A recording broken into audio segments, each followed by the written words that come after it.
ಇನ್ನು ಹನುಮಾನ್ ಗೈಡೆನ್ಸ್ ಏನ್ ಸಿಗ್ಬೋದು ವೃಶ್ಚಿಕ ರಾಶಿಯವರಿಗೆ?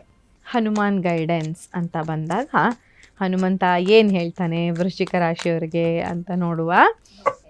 ಭಗವಂತನ ಸಪೋರ್ಟ್ ನಿಮಗಿದೆ. ನೀವು ಕೂಡ ನಿಮ್ಮ ಸಪೋರ್ಟ್ ಯಾರು ಬಯಸ್ತಾರೋ ಅವ್ರಿಗೆ ಸಪೋರ್ಟ್ನ ಮಾಡಬೇಕಾಗತ್ತೆ. ನೀವು ಒಂದು ಸೋರ್ಸ್ ಆಫ್ ಎನರ್ಜಿ ಆಗಿದ್ದೀರಾ ಈ ಟೈಮಲ್ಲಿ. ನಿಮ್ಮ ಹತ್ರನೇ ಒಂದು ದೊಡ್ಡ ಮಟ್ಟದ ಒಂದು ಎನರ್ಜಿ ಇದೆ. ಸೊ ಅದನ್ನು ನೀವು ಗಮನಿಸ್ಕೊಳ್ಬೇಕು. ನೀವು ವೀಕ್ ಆಗಿದ್ದೀರಾ ಅಂತ ನಿಮ್ಗೆ ಅನ್ಸಿದ ತಕ್ಷಣ ಇಲ್ಲ ನನ್ನ ಹತ್ರ ಶಕ್ತಿ ಇದೆ, ಹನುಮಾನ್ ಗೈಡೆನ್ಸ್ ಬಂದಿದೆ, ನನ್ನ ಹತ್ರ ಶಕ್ತಿ ಇದೆ, ನಾನು ಹೊರಗಡೆ ಬರ್ಬೋದು ಅಂತ ಹೇಳ್ಬೋದು.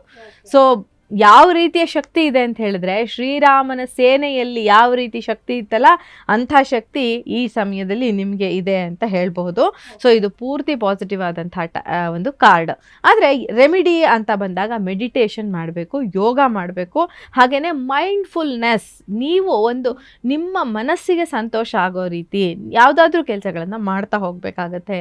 ಹಾಗೆ ನಿಮ್ಮ ಇನ್ನರ್ ಪೀಸ್ನ ಕಲ್ಟಿವೇಟ್ ಮಾಡ್ಕೊಳ್ಬೇಕಾಗತ್ತೆ ಅಂತ ಸಜೆಸ್ಟ್ ಮಾಡಿದೆ. ನಿಮ್ಮ ಇನ್ನರ್ ಪೀಸ್ ನಿಮ್ಮಲ್ಲೇ ಇರುತ್ತೆ, ಅದನ್ನು ನೀವು ಕಲ್ಟಿವೇಟ್ ಮಾಡಿಕೊಂಡ್ರೆ ಪಾಸಿಟಿವ್ ರಿಸಲ್ಟ್ನ ತಗೊಳ್ಬೋದು.